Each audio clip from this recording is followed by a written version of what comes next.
Hello and welcome to this episode of No Free Lunch, Economics for a Fallen World. Professors Guernsey and Heyman here.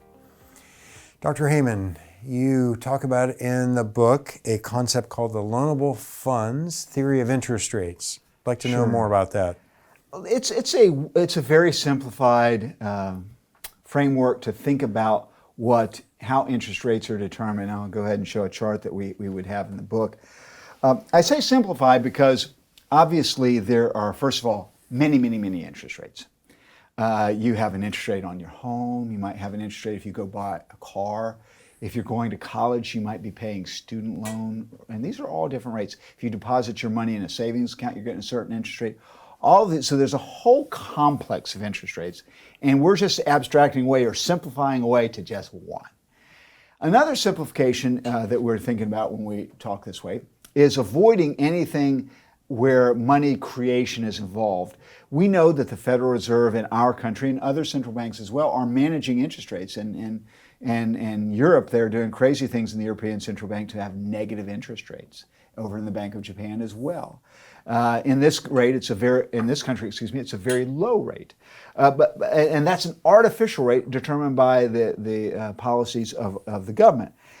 But this, you can imagine a world where there were not any of these things going on. But what the interest rate is, and it's very important, is that it's a price. It's a price, and it coordinates consumption across time, just like the price system coordinates markets in every other market, right? The supply and demand. So too does the interest rate coordinate consumption across time. And so we can think of the loanable funds market as you could have a whole bunch of people that don't want to consume today, and they would like to consume more in the future. Those would be savers. They would save their money today and would like to put it out in a market where they could then earn interest so they consume more in the future. And so we would have that as the supply of loanable funds, with the interest rate being the price on the vertical axis. And you can imagine, as the interest rate rises, we would have more people be willing to save because the opportunity cost of consumption is getting higher and higher, and so they're more willing to save. Likewise, we would find some people that would like to consume more today and would like to pay back in the future. And usually this would take effect if somebody wanted to invest today. They want to, even if you're a student and you're investing in your human capital, you're coming to Cedarville or some other university and trying to get skills, you want to consume today effectively, but you're investing in yourself, but you're going to pay back in the future. And as that interest rate falls, you would be willing to invest more and more, and so the quantity of loanable funds demand would go up with a falling interest rate for those that would want to invest. And so this would lead to an equilibrium interest rate, which would kind of make where the saving and investment decisions would be equal, would make sure that all the consumption that wants to be done today could be done at the existing price, and all the consumption of the future at the existing prices could be done. So it would coordinate that, what we call intertemporal, across time consumption, and the interest rate does this. The wonderful thing about the loanable funds market is simply its simplicity. It's something that abstracts away from all these other questions, and it gets to the root of what we think about an interest rate, which is really a price that coordinates markets just like any other price. In this case, it's coordinating the market of consumption across time. And that's the function of the interest rate.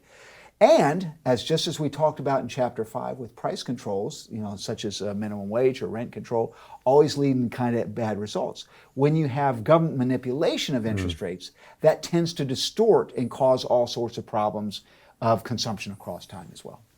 So this is a static model that you're presenting at the moment.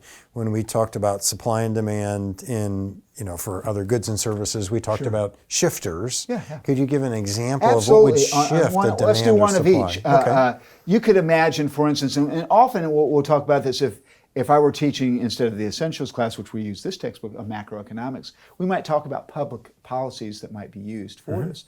And a public policy might be, hey, what if we have an investment tax credit for firms? Well, an investment tax credit is going to effectively lower the cost of borrowing money for every business that does that. That would shift the entire demand curve up, because there would be a desire on an after-tax basis. The cost of borrowing money It's going to be the same as before, but it will be at a higher level. And so we get a shift. We would lead to a higher level of saving, a higher quantity of loanable funds that we purchased, and it would be a higher interest rate. I haven't drawn it, but you can imagine this red curve shifting, intersecting the supply curve at a higher interest rate and a higher quantity. For the demand for loanable funds, I already did the shifting up. I'll just do the shifting left of the supply. Let's say that you increase the tax rate on savings income.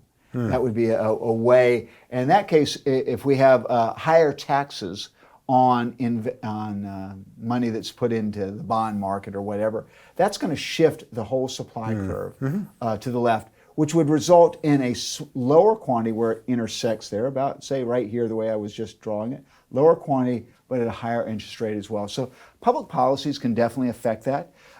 In general, you could also think of non-government kind of actions. You could imagine a world where all of a sudden you could have a whole bunch of baby boomers getting ready to retire, say, 20 years ago, and they might say, I need to save up now more because I'm getting ready to retire. That would shift it to the right. Or now we've got the baby boomers retiring. They're now want to consume some of that. You might see the supply shift to the left. You might find an incredible technology boom in the economy, more investable opportunities. That might shift the demand curve to the right as well. Those are ways that you can operate with this model. Great. Okay. Very good. All right. Well, thank you for joining us today on this episode of No Free Lunch.